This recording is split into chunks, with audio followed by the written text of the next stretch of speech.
tout le monde. Bonjour William. Bonjour Leïla, bonjour à tous. Alors pour vous réveiller en ce dimanche matin, on va vous parler d'auto-organisation populaire. Donc c'est une matinée où, vous l'aurez compris, on a besoin de votre implication.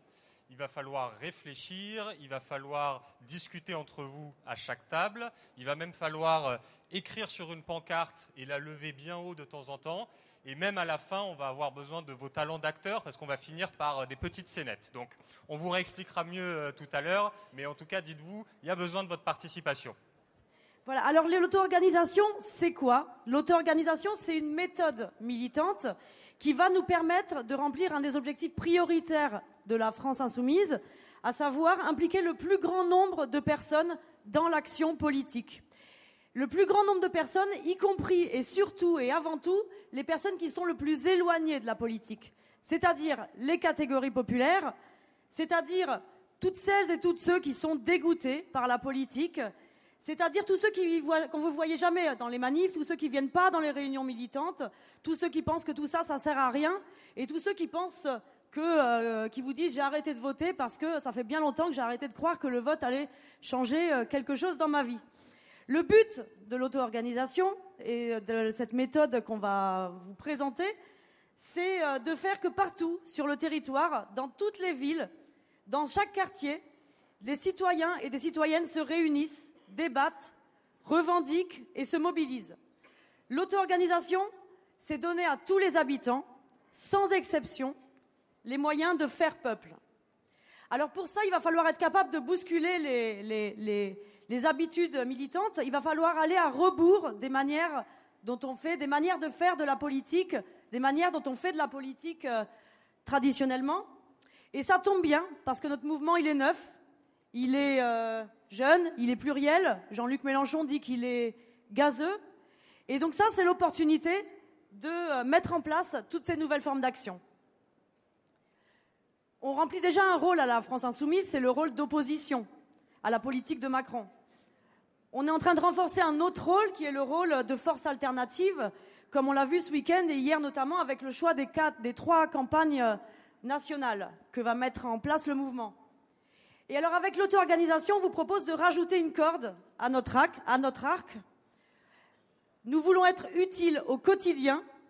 Nous proposons de nous mettre au service des gens, de leurs préoccupations, pour leur donner goût à l'action politique. En fait, il s'agit de leur proposer une porte d'entrée vers l'engagement politique, avant tout en s'attaquant au premier des obstacles à l'engagement politique, à la première des barrières. Cette barrière, c'est la résignation. Alors Leïla l'a dit, l'auto-organisation, c'est une méthode qui est originale.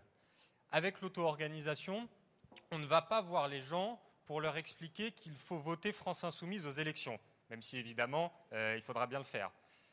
Avec l'auto-organisation, on ne va pas voir les gens pour les convaincre que le programme de la France Insoumise est le meilleur, même si évidemment, c'est vrai. Donc tout ça, c'est très important, mais l'auto-organisation, c'est autre chose. Leïla disait, c'est une corde supplémentaire à notre arc. Parce que finalement, si on essaye de résumer cette auto-organisation, on peut le dire en une phrase, c'est donner du pouvoir directement aux gens pour qu'ils puissent être maîtres de leur destin. Donc, qu'est-ce que ça veut dire donner du pouvoir directement aux gens? Déjà, il faut être capable d'écouter leur colère. Quand je dis écouter les colères des gens, je parle de ces colères qui sont immédiates et concrètes. C'est les colères de la vie de tous les jours, de notre quotidien, des colères qui pourrissent la vie de millions de personnes, tout simplement parce que ces gens ont le malheur de ne pas habiter dans le bon quartier, de ne pas faire partie de la bonne classe sociale, de ne pas faire partie de ceux d'en haut. Et donc ces problèmes du quotidien dont je vous parle, je vais vous donner des exemples très concrets.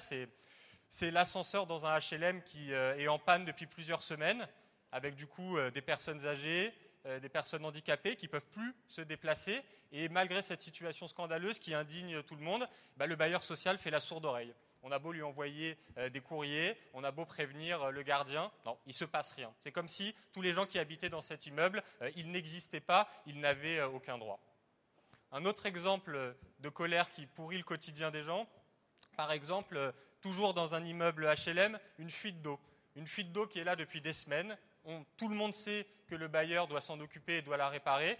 Mais personne ne le fait. Du coup, l'humidité est là, elle se développe, il y a de la moisissure sur les murs, il y a même les enfants qui commencent à tousser. Alors on s'inquiète pour leur santé, on va voir le médecin et il nous dit bah oui, évidemment, s'il y a de l'humidité dans cet immeuble, c'est dangereux pour la santé. Mais là aussi, toujours pas de réaction de la part du bailleur.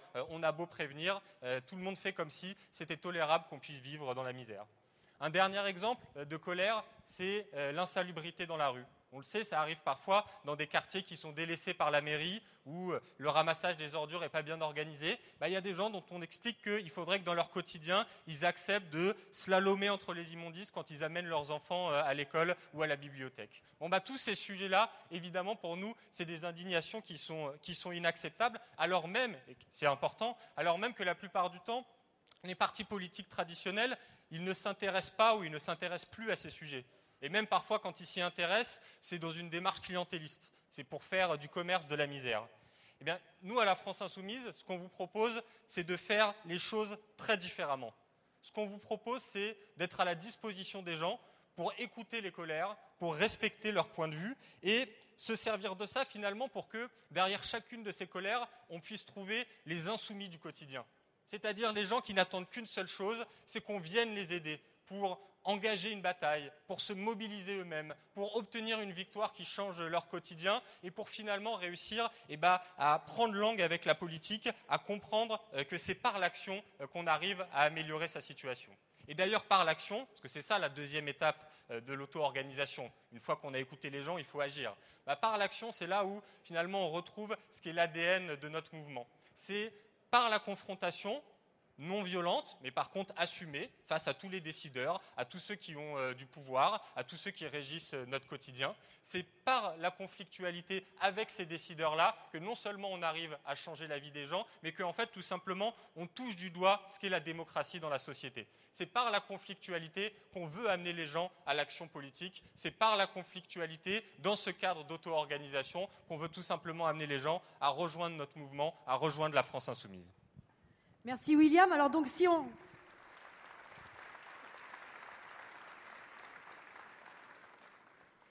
on résume, avant de passer à la partie plus pratique, quand on fait de l'auto-organisation, on change notre posture militante.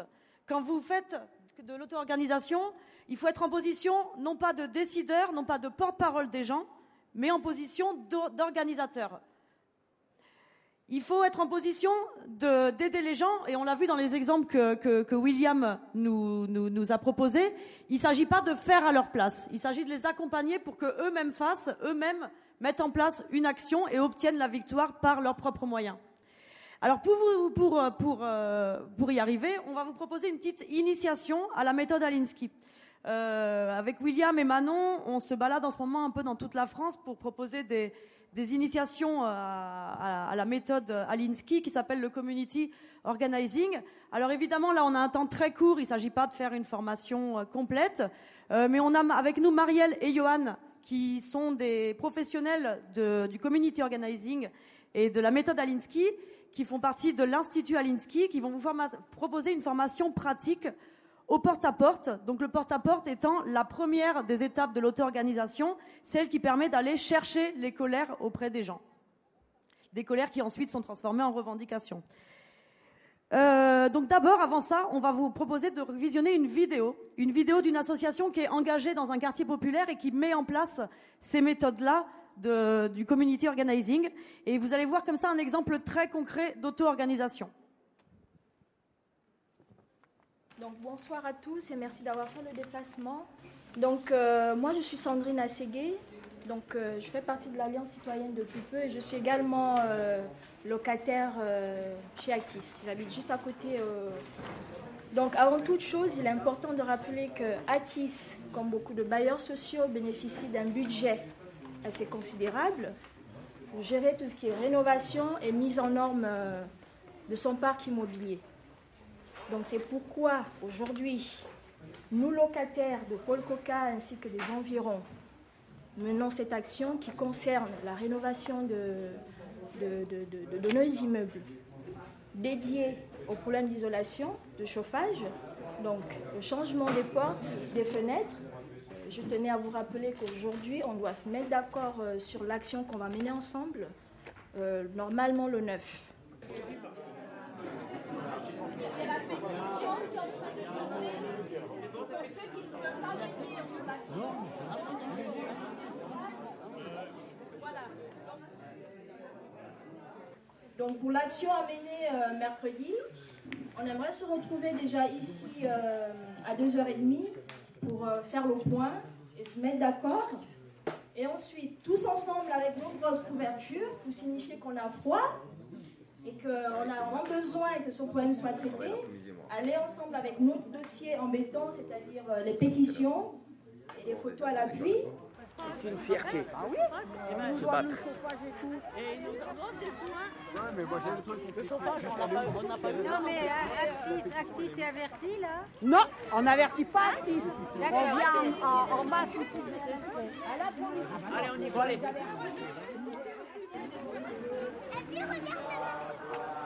Actis, quand est-ce que frissonnent nos vies? On a si froid à l'intérieur. Donne-nous un peu de chaleur. Il nous fallait un engagement. Et comme on a parlé de budget, et ben apparemment il va être augmenté pour 2016. Et donc ils ont failli passer à côté. Donc ils vont parler sérieusement du budget et un plan établi pour les travaux. Donc au départ c'était pour Montaillé, donc ça va être généralisé. Donc il y a un rendez-vous à la clé. On ne sait pas encore quand, mais il y a un rendez-vous cette semaine. Voilà. Donc on est satisfait. À ce rendez-vous, on va négocier. On va négocier l'augmentation du budget des menuiseries. On va leur demander de mettre en place ces travaux dans les meilleurs délais et, si possible, de prendre en charge les réparations de toutes les VMC du secteur. Pas par cas par cas. Voilà. Mais parce que là, ils ont réunion ce soir. On est mercredi, jeudi, vendredi, on peut les appeler s'ils ne nous rappellent pas. On fait Voilà. Ça marche. Eh ben, on tient au courant. On se tient au courant.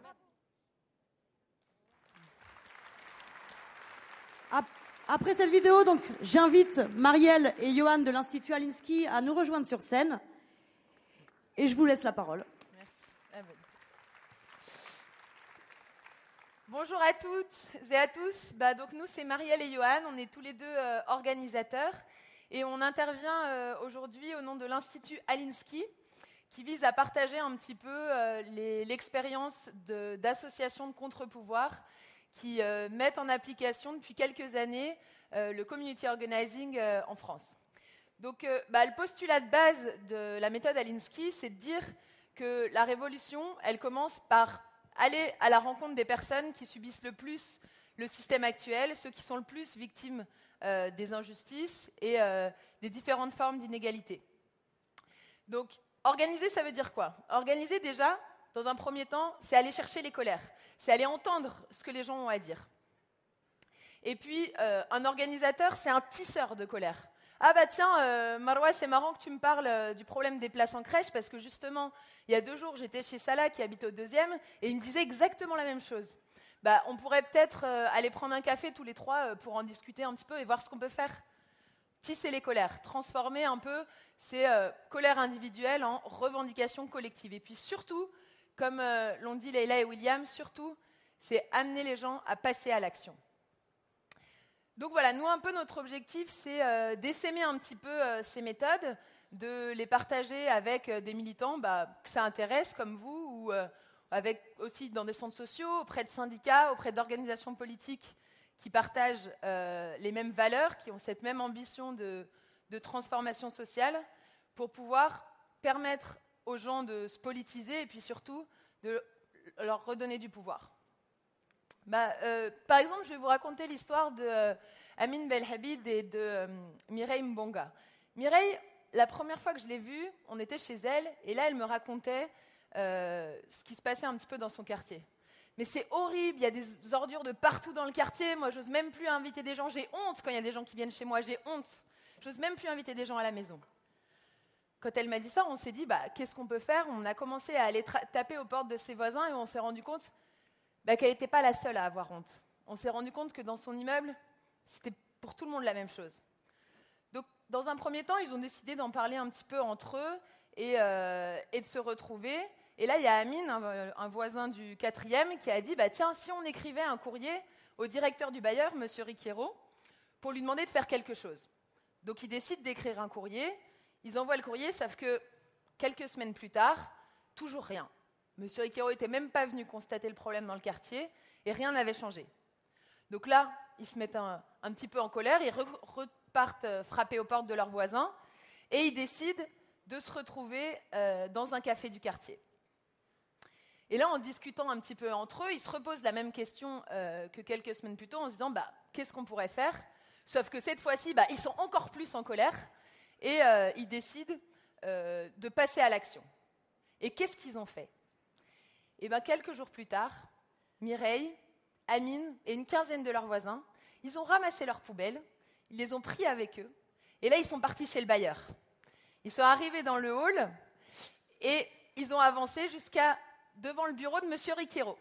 Et devant le bureau de M. Riquiero, ils ont déposé leurs poubelles.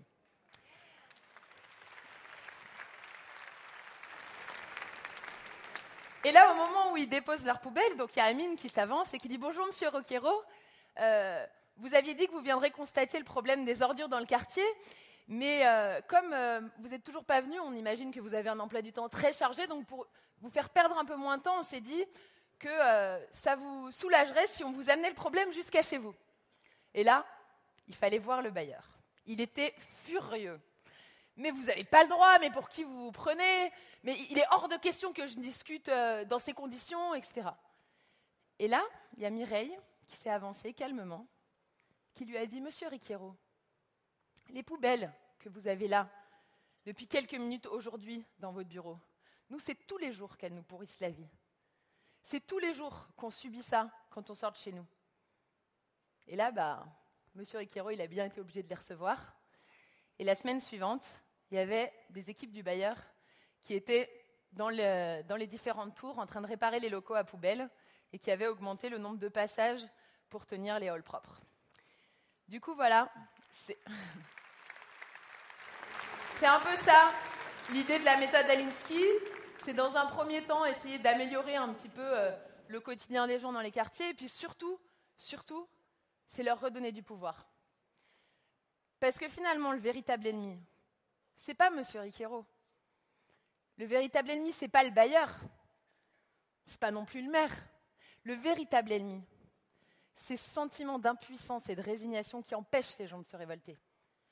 Du coup, c'est contre cet ennemi-là qu'il faut qu'on se batte.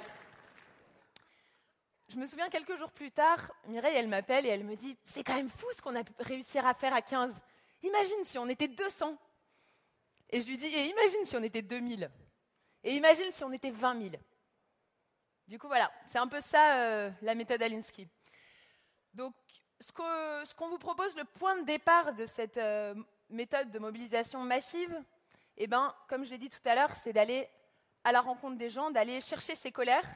Et pour ça, il faut aller frapper aux portes. Alors, j'imagine qu'il y en a plusieurs d'entre vous qui ont déjà fait du porte-à-porte, sûrement pendant les campagnes, etc. Mais le porte-à-porte de la méthode Alinsky, c'est un petit peu différent. C'est vraiment prendre le temps d'écouter ce que les gens ont à dire, prendre le temps d'entendre leur colère.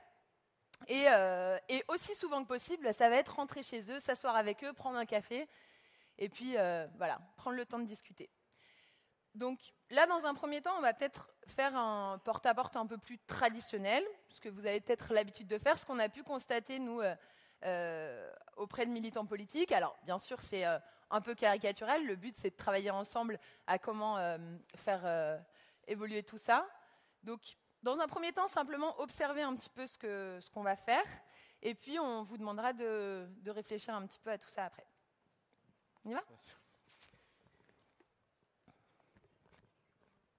Ouais, après.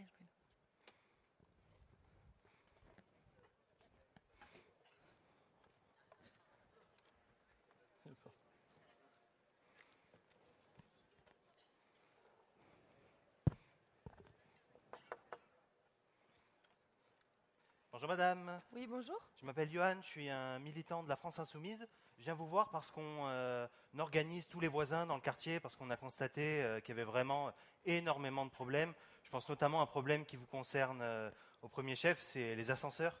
qui ne marche plus là depuis plusieurs jours. C'est un problème qui est récurrent, les gens ils en ont ras-le-bol et donc on vient mobiliser un petit peu tout le monde là-dessus. Je ne sais pas si ça vous dit de vous mobiliser avec nous.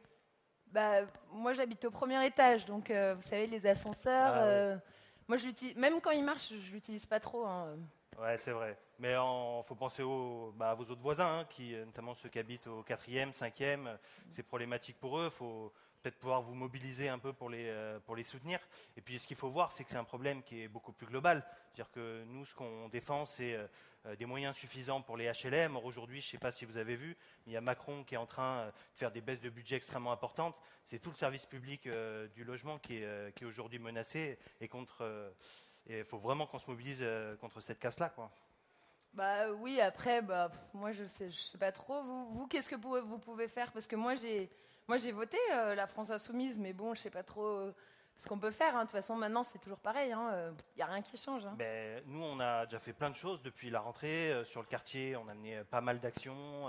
À l'Assemblée nationale, vous avez dû voir, on a pas mal de députés qui mouillent la chemise, tombent la chemise pour aujourd'hui obtenir des moyens supplémentaires, notamment pour les HLM.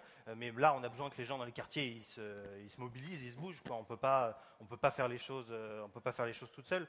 Ça vous dirait pas de vous mobiliser avec nous et puis de vous battre sur ces questions-là pour améliorer vos conditions de vie, se battre contre les injustices qui vous touchent? Après, moi, comme je vous disais, l'ascenseur, je l'utilise pas. Après, il y a d'autres problèmes. Hein. Le problème des poubelles qu'il y a partout, là, c'est dégueulasse. Les voisins, moi, tous les jours, je vois des voisins qui jettent leurs poubelles par les fenêtres. Ouais, non, mais attendez, je vous arrête tout de suite. On peut pas se mobiliser sur des choses comme ça. Déjà, c'est un petit peu raciste ce que vous dites. Et puis surtout, si on se met les uns contre les autres, au final, ça marchera pas, quoi. Faut vraiment qu'on se mette ensemble. Moi, je vais vous expliquer. En fait, il y a une oligarchie aujourd'hui qui domine la société et qui vous écrase. Et en fait, les HLM, la mairie, tout ça, ça fait partie de ce système qui vous oppresse. Et en fait, si on ne se mobilise pas tous ensemble avec la France Insoumise, on va continuer à se faire écraser. Il faut vraiment que vous, vos voisins, vous mobilisiez avec nous. Oui, du coup, je ne sais pas, qu'est-ce que vous pouvez faire, vous? On peut faire une pétition ou... Non, une pétition, ça ne marche jamais. Non, ce que je vous propose, c'est... le plus efficace, c'est qu'on soit vraiment le plus nombreux possible à aller dans la rue, quoi, et puis à aller mettre la pression sur le directeur de l'OPHLM ou sur monsieur le maire. Mais après, moi, j'ai pas beaucoup de temps. Hein. J'ai 3 enfants, j'ai pas le temps de descendre. En plus, je fais des horaires, je travaille tôt le matin, je rentre tard à la maison, je suis fatiguée. Moi, c'est un peu compliqué de... Ouais. Vous n'avez pas un numéro, peut-être, qu'on essaye de s'organiser ensemble pour... Là, je peux pas trop... Si vous voulez, si vous organisez quelque chose, mettez une affiche ou quelque chose dans le hall, et puis si je peux, je passerai. Ok, on va faire ça, on va mettre une affiche. Merci, voilà, au revoir. On compte sur vous. On repasse. Donc voilà, là vous avez pu voir une scène de porte-à-porte qui pose un petit peu des questions. Ce qu'on va vous proposer là maintenant, vous devez tous avoir une grande feuille cartonnée sur votre table. Donc c'est de réfléchir par table à un élément. Donc vous écrivez 1 à 3 mots qui vous a interpellé dans ce que vous venez de voir, quelque chose peut-être qui a peut-être pas trop fonctionné avec cette habitante, et de noter ça sur la feuille. Alors on a écrit que l'interlocuteur manquait d'empathie, qu'il aurait dû coller certainement plus aux préoccupations de la personne, lui montrer plus de solidarité. Merci. Leïla, c'est à toi. Alors ici, qu'est-ce que vous avez inscrit sur votre pancarte? Manque d'écoute, prosélytisme, et on a écrit quoi d'autre? On a écrit culpabilisation aussi. Merci. Moralisation, jugement. De vous lever quand vous parlez pour que tout le monde entende bien. Sachant, non sachant, monologue, pas d'écoute, pas d'empathie. Alors Marielle, Johan, vous voyez aussi toutes les réactions sur les pancartes. Est-ce que vous pouvez nous donner votre réaction? Ouais. Effectivement, il y a cette question de l'écoute qui est centrale. Je disais tout à l'heure que écouter les colères, c'était le point de départ de ce qu'il fallait faire pour entraîner les gens justement dans cette logique de prise de pouvoir. Et là, effectivement, on a vu un militant qui était quand même pas très bien à l'écoute. Je ne sais plus qui disait tout à l'heure, manque d'empathie. Il y a aussi effectivement cette question de dire, sur le problème de l'habitante, elle, ce qui la met vraiment en colère, c'est cette question des poubelles. Et clairement, le militant qui vient frapper à la porte, on n'a pas l'impression qu'il a bien envie d'en discuter. Donc il y a aussi effectivement cette question. Je ne sais plus ce qu'il y avait d'autre. Ouais, il y a les questions. Effectivement, je vois aussi tout ce qui est question de monologue. Il y a effectivement, on en reparlera juste après, mais il y a cette question de la répartition de la parole au moment d'un porte-à-porte. Alors, on a toujours envie de dire plein de choses et on a envie de partager un petit peu tout ce qu'on a, mais justement, l'exercice le plus difficile, c'est justement de ne pas parler et de plutôt être dans une logique d'écoute et donc effectivement de moins parler que la personne qui est en face. Et puis, bien sûr, il y a plein d'entre vous qui l'ont fait ressortir, la question du jugement. On a entendu qu'il allait même jusqu'à traiter l'habitante de raciste parce qu'elle critiquait ses voisins qui jetaient leurs poubelles par les fenêtres. Donc, effectivement, c'est un problème. Vous êtes plein à l'avoir noté. C'est un problème, cette question du jugement. Parce que le militant qui vient frapper aux portes, lui, il n'habite pas dans le quartier.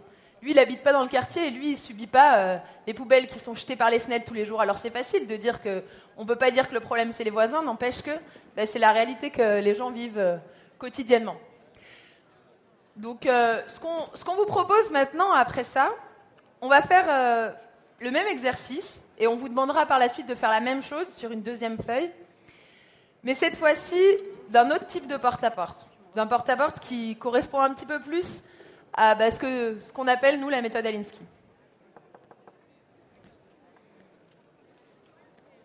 Bonjour. Bonjour madame, je m'appelle Johan, je suis un militant de la France Insoumise. Je ne sais pas si vous voyez ce que c'est.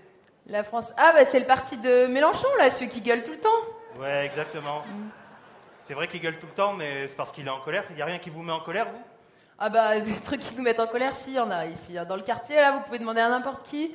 Non, on n'en peut plus. Quoi, là, particulièrement ? Là, on est au mois de novembre. Moi, je viens de recevoir les factures de chauffage. Elles sont déjà... Chaque année, ça augmente. Ah non, mais on n'en peut plus. Mais oui, il y a plein de gens qui en parlent dans le quartier, là. Justement, on est en train d'essayer de se mettre ensemble avec pas mal de voisins pour s'organiser là-dessus. Ça serait bien, ouais. Est-ce que vous avez 2 minutes pour qu'on en discute Pas trop longtemps, mais oui, allez-y, entrez, je vous en prie.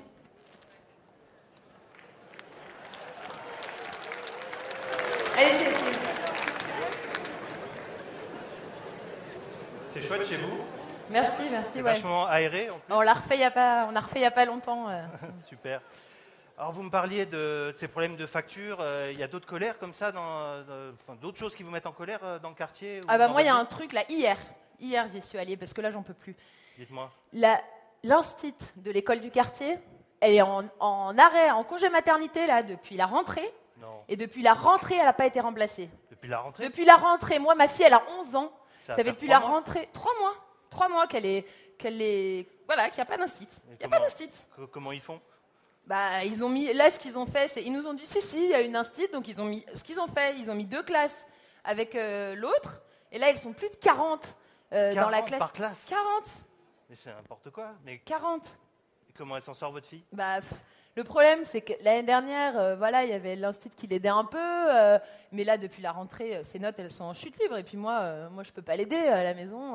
Mais c'est incroyable. Et vous pensez qu'il ferait la même chose, là, dans l'école du centre-ville ? Non, là, elle s'est remplacée. Là, on nous a dit, moi j'ai regardé, je suis allée voir sur Internet, 48 heures, ils mettent qu'ils remplacent. 48 heures. Nous, ça fait 3 mois qu'on attend. Ouais, c'est ça. Mais ils s'en foutent, de toute façon. C'est injuste. C'est la faute de qui ? Qui est responsable de ça ? Le problème, c'est que la congé maternité là au moment de la rentrée, c'est pas, ça tombe mal quoi. C'est la faute de l'enseignante à votre avis ? Je sais pas si c'est la... Non, parce que elle a le droit de tomber enceinte, elle a le droit d'avoir de faire des enfants. Hein. Mais il faut la remplacer quoi. Nous, c'est pas notre problème. Hein. Qui est responsable de la remplacer ? Je sais pas. Moi, l'autre fois, je suis allée gueuler dans le bureau du directeur parce que normalement, il doit remplacer dans 48 heures. 48 heures. Carrément, oui. Vous êtes allé voir le directeur du coup là ? Qu'est-ce qu'il vous a dit ? Hier, je vous dis, hier je suis retournée. Hier, je suis retournée dans son bureau. J'ai gueulé. Hein. Alors, on m'a attendu de l'autre bout de l'école. Hein. Ouais. Mais moi, j'en ai ras-le-bol. Ça fait 3 mois qu'on attend. Moi, les notes de ma fille, elles sont en chute libre. On peut plus attendre. Et puis, j'en parlais. Tout le monde est en colère. Hein. Ouais. Et vous en avez discuté avec avec les autres parents de l'école, qui sont vos voisins, j'imagine aussi. Bah, on en a parlé un petit peu avec les autres parents devant l'école, mais bon, le problème, c'est que eux, ils vont pas gueuler. Hein. Moi, je suis la seule à aller gueuler. Ouais. Vous y avez été hier, vous avez été gueulé chez le directeur. Vous pensez que ça a été efficace, que ça a marché? Bah, comme d'habitude, c'est pas la première fois que j'y vais. Hein. Ouais. Là, il m'a dit oui, on vous comprend, c'est normal, on va faire quelque chose. Alors, il a l'air gentil. Ouais, exactement ça. Il en a rien à foutre. Et qu'est-ce qu'on pourrait faire là pour lui mettre la pression, pour qu'il réagisse, pour qu'il demande plus de moyens? Bah, je sais pas. Moi, le problème, c'est qu'il y a plein de parents qui se plaignent et puis que personne fait rien, quoi. Ouais. Il faudrait, je sais pas. Déjà, si tout le monde signait une pétition ou quelque chose comme ça. Ouais, génial. Ce serait super, ça. Vous connaissez du monde qui serait prêt à la signer, hein, Ah bah oui, moi. Alors là, moi, je connais un paquet de gens qui signeraient, hein, ça c'est sûr. On peut commencer par ça. Là, on va voir tous vos voisins, tous ceux qui ont leur gamin, leur gamine à l'école, on leur fait signer une pétition. On sait que ça peut suffire. Ah non, là, ça peut plus durer. Hein. Franchement, là, il faut faire quelque chose. Ouais. C'est sûr. Et vous pensez que ça peut suffire d'aller déposer une pétition chez le directeur? Le problème, c'est que le directeur, moi, je vois bien comment il est. Hein. À chaque fois, c'est pareil. Il va se retrouver avec la pétition sur le bureau. Il va encore nous dire qu'il nous comprend et que voilà. Mais bon, c'est sûr. C'est pas sûr que ça fasse changer les choses. Qu'est-ce qu'on peut faire de plus alors pour que ce soit efficace? Je sais pas, moi. Il faudrait... Déjà, si au moins j'étais pas la seule à aller gueuler, peut-être que ça le ferait réagir. Hein. Ouais, si vous y alliez avec les autres parents, peut-être. Bah ouais. Ah bah là, nos gamins, ils sont 40 dans la classe, on va voir. Si on débarquait 40 dans son bureau, peut-être lui aussi, il aura plus de mal à travailler. Quoi. Ah bah exactement, ouais. Alors là, carrément. Et puis si on rentre dans son bureau, moi je ressors pas tant qu'il nous a pas donné le nom de quelqu'un qui va venir remplacer l'institut de ma fille. Hein. Et si on fait ça, là, si on va voir tous les voisins, qu'on fait signer une pétition et qu'on se ramène à 40 dans son bureau, vous êtes partante pour venir avec nous? Ah bah alors là, moi il n'y a pas de souci, ouais. Bah alors là, vous pouvez... vous voyez, c'est exactement ce qu'on fait à la France Insoumise. On se met ensemble entre voisins et on se bat contre les injustices qui nous touchent au quotidien. Quoi. Ça vous dit de me laisser vos coordonnées, comme ça on peut se rappeler. Oui, et puis vous m'appelez quand vous faites quelque chose, mais alors là, moi il n'y a pas de souci. Non, parce que il y en a marre, hein, franchement.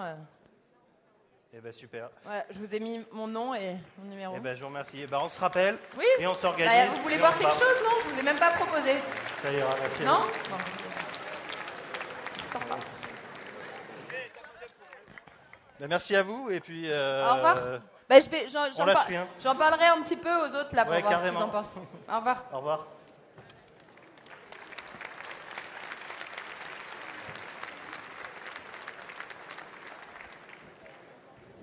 Donc voilà, vous avez pu là voir un autre style, on va dire, un autre type de porte-à-porte. Alors il y a peut-être des petites choses que vous avez remarquées qui fonctionnaient un peu mieux que juste avant.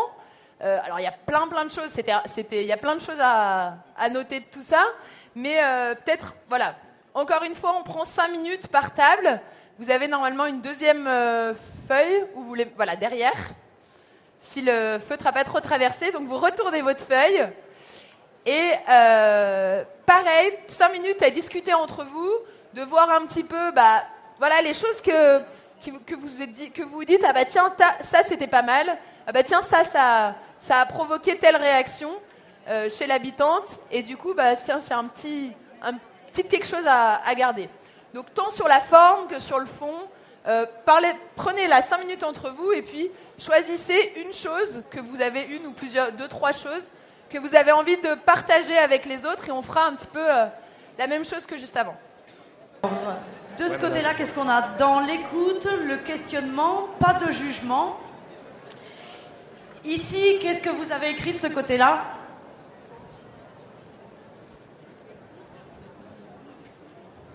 Ici, nous avons écoute active, valorisant et humble. Merci.